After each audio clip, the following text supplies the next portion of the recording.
তো আপনার food packaging এবং কনস্ট্রাকশনের কাজে বাংলাদেশ থেকে ভিসা এগুলো বেশি হয়। তো এই ভিসার জন্যে আপনাকে যেটা করতে হবে সেটা হলো আসসালামু আলাইকুম। রাশিয়ার মস্কো থেকে আরেকটি ভিডিওতে আপনাদেরকে স্বাগত জানাচ্ছি। তো আজকে আমি আপনাদের কাছে একটা বিষয় নিয়ে আলোচনা করতে যাচ্ছি। অবশ্য থাম্বনেল দেখে বুঝতে পারছেন, তারপরে বলছি। আজকে বিষয়টা হলো রাশিয়াতে কিভাবে জব ভিসা নিয়ে আসবেন। তো রাশিয়াতে জব ভিসা নিয়ে আসতে গেলে আপনাদের যে কাজটা করতে হবে সেটা হলো আপনারা বিভিন্ন কোম্পানি আপনার রাশিয়াতে ইনভাইটেশন দেয় কাজের জন্যে।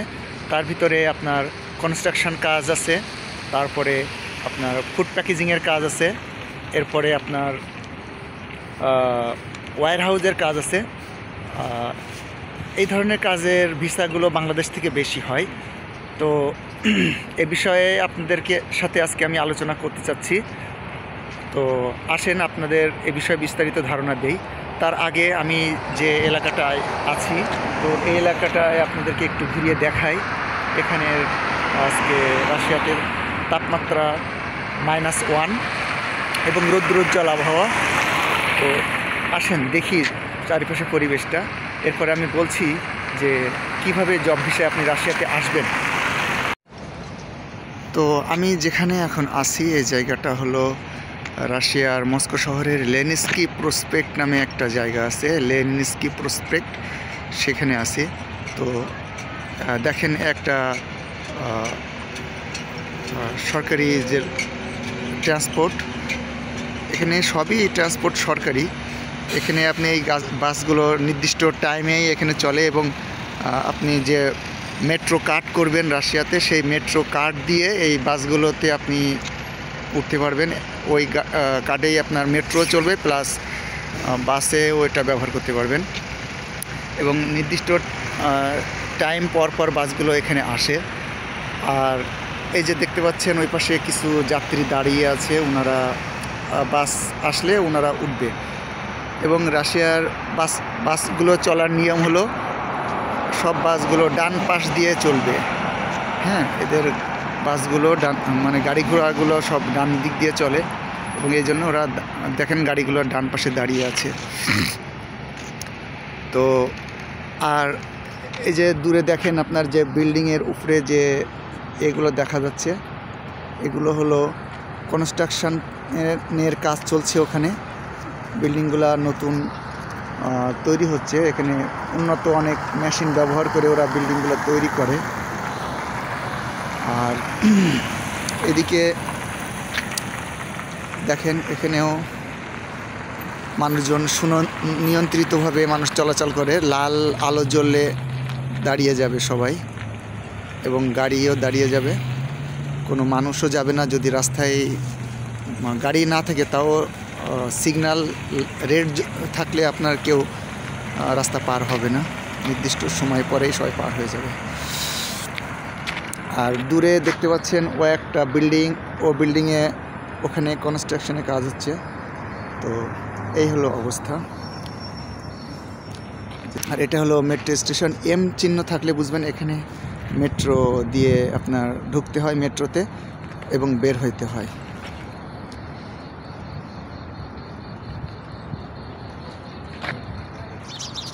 তো দেখুন এখানে চারদিকের আবহাওয়াটা আজকে রৌদ্রোজ্জ্বল, কিন্তু রৌদ্রোজ্জ্বল আবহাওয়া থাকলেও এখানে অনেক ঠান্ডা। আমি মোবাইলটা ধরে রেখেছি হাতে, তারপরে অনেক ঠান্ডা, হাতে ঠান্ডা লাগছে। এখানে অনেকগুলো পাখিগুলা ডাকাডাকি করছে। এদের জন্য মনে হয় কেউ একজন ভিতরে খাবারও দিয়ে গেছে,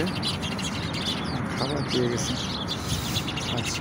তো আপনার ফুড প্যাকেজিং এবং কনস্ট্রাকশনের কাজে বাংলাদেশ থেকে ভিসা এগুলো বেশি হয়। তো এই ভিসার জন্যে আপনাকে যেটা করতে হবে সেটা হলো কোম্পানির মাধ্যমে আপনার অ্যাপ্লাই করতে হবে। বিভিন্ন এজেন্ট আছে, যেটাকে আমরা এজেন্সি বলি বাংলাদেশে। তো এই এজেন্সির মাধ্যমে অ্যাপ্লাই করতে হবে এবং তারা যদি জেনুইনভাবে আপনার ইনভাইটেশন বের করে দেয় ওয়ার্ক ভিসায়, তাহলে আপনি আসতে পারবেন। তো কনস্ট্রাকশনে কাজগুলো মূলত আমি যেটা দেখেছি, এটা হয় হলো আপনার মস্কো থেকে একটু বাইরে, তার মানে একটু দূরে, রাজধানী থেকে অনেক দূরে, সেখানে সাধারণত ঠান্ডা অনেক বেশি থাকে, তাপমাত্রা অনেক কম। কালকেও একজন ভাইয়ের সাথে আমার কথা হলো, উনি সিনোপ্যাক নামে একটা কোম্পানি আছে বাংলাদেশ থেকে, ওরা অনেক মানুষ ওই কোম্পানির মাধ্যমে আসতেছে রাশিয়াতে।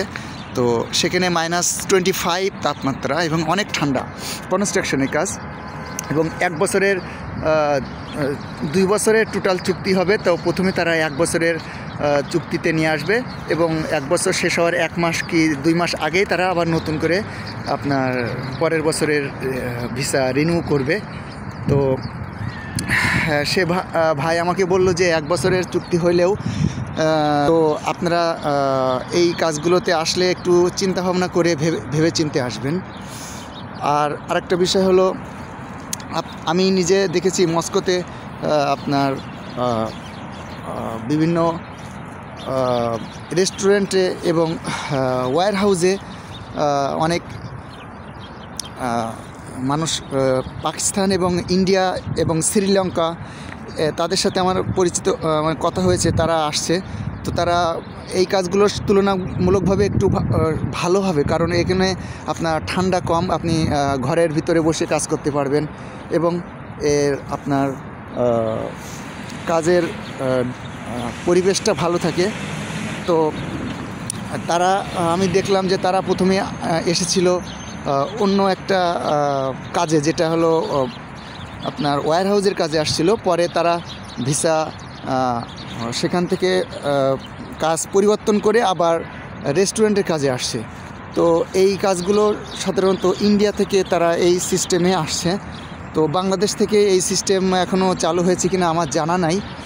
এবং একটা জিনিস আপনাদের অবশ্যই মাথায় রাখতে হবে, রাশিয়া কিন্তু আপনার 12 ঘন্টা কাজের দেশ। এখানে আপনার সাধারণত জেনারেল ডিউটি হলো 12 ঘন্টা, কিন্তু কনস্ট্রাকশনের কাজের বিষয়টা ভিন্ন। কনস্ট্রাকশনে আপনার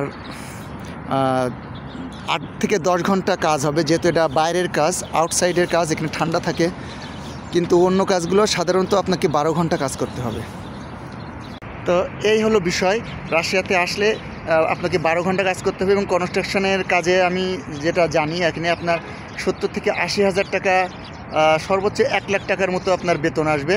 এবং এখানে কোম্পানি আপনার থাকা, অ্যাকোমোডেশন এবং থাকা এবং খাওয়া কোম্পানি দিয়ে দেবে, আপনি নিজে রান্না করে খেতে পারবেন না।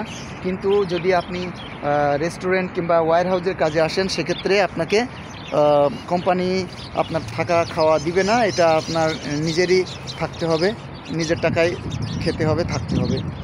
সেক্ষেত্রে আপনি বেতন, রেস্টুরেন্টের কাজে সাধারণত বেতন 12 থেকে 1,10,20 হাজার টাকা পর্যন্ত হয়ে থাকে, 1 থেকে 1,20,000 টাকা এরকম হয়ে থাকে। তো আপনারা যারা রাশিয়াতে আসবেন অবশ্যই জেনে বুঝে এবং আপনারা বিশ্বস্ত মাধ্যমে আসবেন।